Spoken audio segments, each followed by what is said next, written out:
It is not looking good for Donald Trump. Physically and mentally, he is collapsing while the United States is at war, while the United States war against Iran has gone from horrible to absolutely catastrophic. Donald Trump's physical and mental health appears to be absolutely catastrophic. I mean, throughout the entire day yesterday, he kept on posting on his social media photos of the comedian Bill Maher. He had some dinner with Bill Maher in February or something, and there were February articles of Bill Maher. He kept on posting, not just once, 8 times, post after post on Bill Maher. Then he started posting videos of Grand Theft Auto, the video game Grand Theft Auto.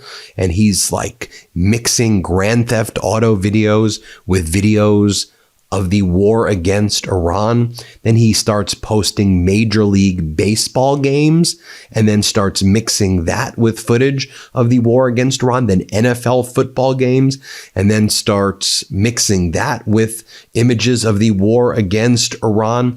And, you know, speaking of sports, he continues to surround himself with different sports teams and athletes instead of address the American people. And people who are around Donald Trump say privately, he keeps on whispering about, we need to send ground troops. I want to send ground troops, special elite forces. I need to put them into Iran. This isn't going as planned. But Donald Trump keeps surrounding himself with different sports teams. I mean, earlier this week, it was the Major League Soccer Miami soccer team, or if you're not in the United States, the football team was there. And then Donald Trump kept on saying to them, "Oh, you're good looking. I don't like good looking men the way you're all good looking." Then he had Alex Rodriguez in the Oval Office. Why would you have Alex Rodriguez in the office? And then he did a press conference on Friday where he did not want to talk about the war. He invited coaches from different NCAA basketball and football teams and old coaches who previously coached NCAA basketball and football teams. And he wanted to talk about why he doesn't want college football players or college athletes in general to receive payments for their name, image, and likeness, despite the Supreme Court in a 2021 case allowing this to take place. And now college athletes are able to get paid. But Donald Trump's like, let's bring in the coaches. I want to bring in the coaches. And then he addressed, like, I don't know, like psychologically where you can perhaps interpret it better than I can, but I know when I see cognitive collapse, I'm just going to call it out. We're at war. It's going horrible. Iran right now is attacking all of its neighbors, right, where there are American interests. The U.S. looks weak. You have Iran being aided now by China and Russia. Trump's whispering about ground troops. The price per barrel of oil is absolutely surging right now. And Trump is in the White House surrounding himself with different coaches from football teams and soccer teams and basketball teams. Like, coach, everything's amazing, coach. The Iranian army is gone. Their navy is gone. They're done. They have no leaders. It's over. We've conquered. They've surrendered. No, they haven't. We see their foreign minister on TV on a daily basis. Their foreign minister, Aragachi, this guy is on NBC. We hear from their chief of their National Security Council, Larijani. This guy is on TV all the time. They're electing a new Ayatollah. They continue to do ballistic missile strikes and Shahid drone strikes. You're getting a $50 billion supplemental paid for by the taxpayers. We don't want to give you any money at all for this unlawful freaking war because we're out of munitions. And you're talking to NCAA coaches and saying, coach, put me in, coach. Here, watch this. Just watch what he does. I'm not exaggerating it. Watch what he did yesterday. Here, play this clip. He said I'd give it a 12 to a 15. Their army is gone. They're just about, look, their navy is gone. Their communications are gone. Their leaders are gone.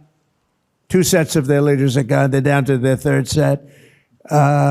Their air force is wiped out entirely. Think of it. They have 32 ships. All 32 are at the bottom of the ocean. Other than that, they're doing very well, Coach. And then again, people are like, hey, man, can we like talk about like the war and like what the hell is happening? Because it's going really badly, Donald. It's going really badly. And Donald Trump's like, no, but let's talk about what I want to do to not pay college athletes. I guess we're going to have to go to Congress, but I'll do an executive order. I do beautiful executive orders. Really beautiful. Here, play this clip. We have some of the big politicians, senators, Congress people that can make it get approved. Yeah, because we have to go through, I guess we have to go through, I'd do an executive order. I'd love to do that. I'll probably do it anyway. We'll do an executive order. We'll see how it works, because it would be I have a really nice, simple idea. But we'll go through this process, and maybe I think we'll get it through Congress. We have a good chance. I think it'll be very bipartisan. And more about him, talking about he wants to write his executive order. He's got a beautiful executive order that he wants to write. Here, play this clip. All right, so I think he qualifies, right? But I'd like to sit down with some of the very talented people in this room, and we'll pick them out. If you'd like to volunteer. And I'd like to sign an executive order that I'll write myself based on common sense. And it'll be something that people will be sort of happy about. Some will be sort of happy. Others will be sort of happy. And maybe that's a good thing. There'll be a few people that won't like anything. But I'd like to write an executive order based on some of the very great talent in this room. Then Peter Doocy asks him, all right, can we just have a real question here for a second? It seems like Donald, this is Peter Doocy from Fox. He's like, Donald, it sounds like the Russians are helping Iran and the Chinese are helping Iran, and that they're involved in this war that now involves the world that you started. Care to comment? This is the Fox guy asking it. And watch what Donald Trump says in response. Play this clip. Thank you, President Trump. It sounds like the Russians are helping Iran target and attack Americans now. That's an easy problem compared to what we're doing here. But can I be honest? It's just, I have a lot of respect for you. You've always been very nice to me. What a stupid question that is to be asking at this time. We're talking about something else. Can we keep this maybe a little bit? Go ahead, please. And just to remind you, here's where he says, I don't like good-looking men. Play this clip. These are good-looking people. Marco, I don't like good-looking men. You don't feel so good about yourself standing up here. Good-looking people.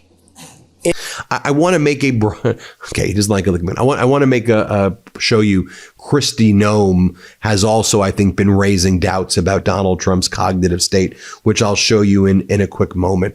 But I just want to show you some of the parallels quickly between what you're seeing here and how Donald Trump's talking about the Iran war that he started with how he talked about COVID.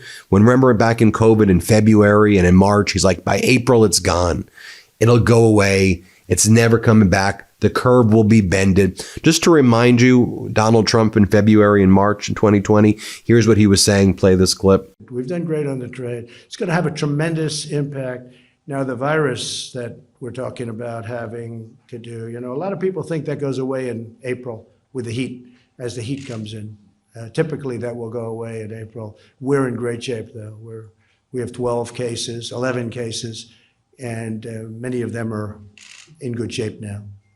Here's another clip of him. Again, I just want to show you the type of language that he was using here. Play this clip. We're opening up this incredible country because we have to do that. I'd love to have it open by Easter.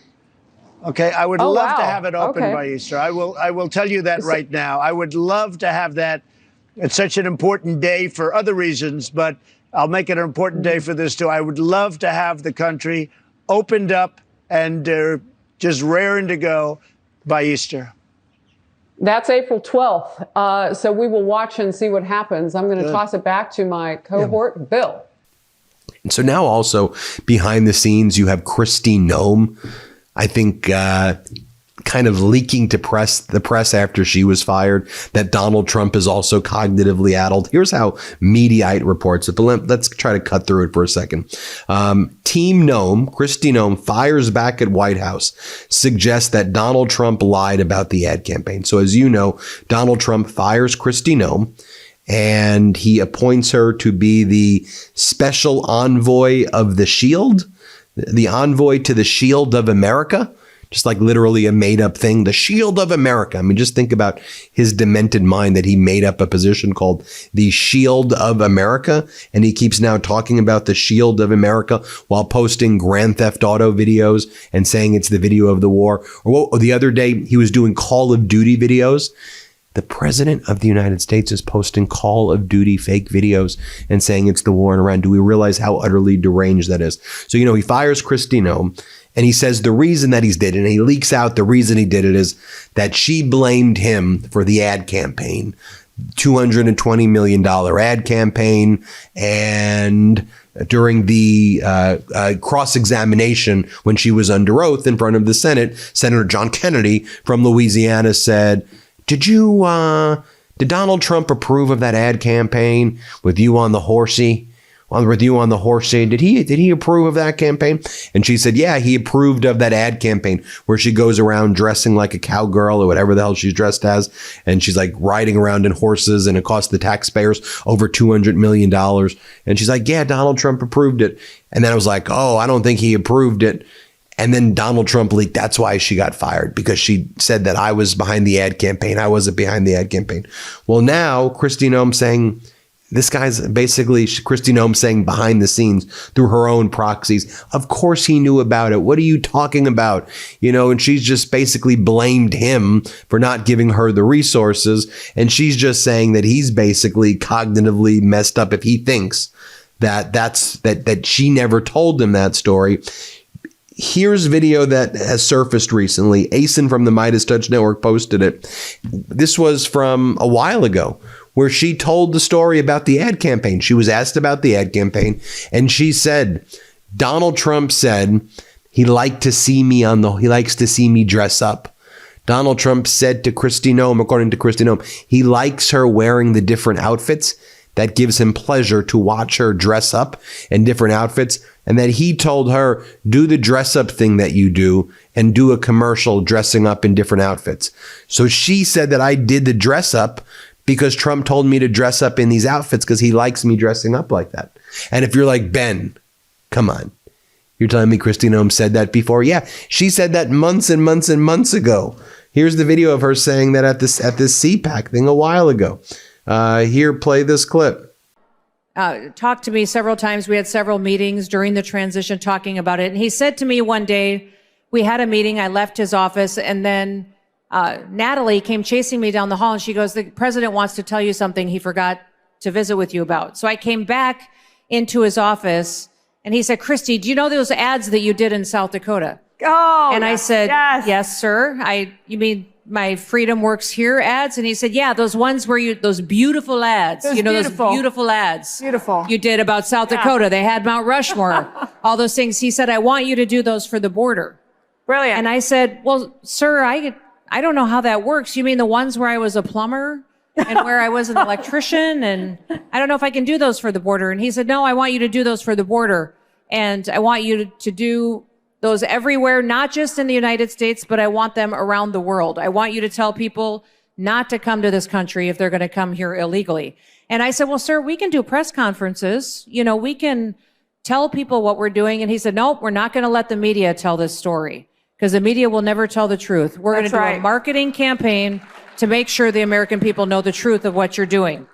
And I said, well, sir, do you want to be in those ads? And he said, nope. I want you to do them. No? He said, no, I don't. I want you in the ads. He said, I want you in the ads and I want your face in the ads. But he said, but I want the first ad. I want you to thank me. So I want you to thank me for closing the border. And I said, yes, sir, I will thank you for closing the border. So if you notice in that ad, we thanked him for closing the border. And then, and then finally, we know that Donald Trump keeps on talking about how he thinks he's not going to get to heaven if he dies soon. And, I'm not going to get to heaven. I'm not going to get to heaven. I'm not going to get to heaven. And so he then brought in, at the end of the week, remember, he brought in all those like far right wing, like religious zealots to like pray for him. I'll show it to you here. We don't need to show the actual video. We could show it in B-roll because it's freaking weird. But this is what was going on as well, as he's saying, I'm not going to make it to heaven. I'm not going to make it to heaven. And he keeps on giving speeches. I'll just show you a clip of him saying, I'm not going to make it to heaven. Here, play this clip. His final moments, Charlie testified to the greatness of America and to the glory of our Savior, with whom he now rests in heaven. And he is going to make heaven. I said, I'm not sure I can make it, but he's going to make it.